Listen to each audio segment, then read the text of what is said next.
તો hello guys, welcome back to my new blog. તો દોસ્તો, આજ આપણે ફરી 5-6 દિવસ પછી એક બ્લોગમાં આવી ગયા છે ને આપણે ચલીએ મારું જો ઘર બને છે તેનો આપણે તમને વિડીયો પૂરો દેખાડીએ અને ઘર દેખાડીએ તમને. તો ચલો આપણે ઘર જોવા.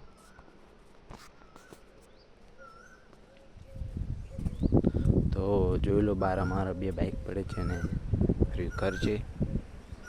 તો આ ઘર હજી બનવાનું ચાલુ છે.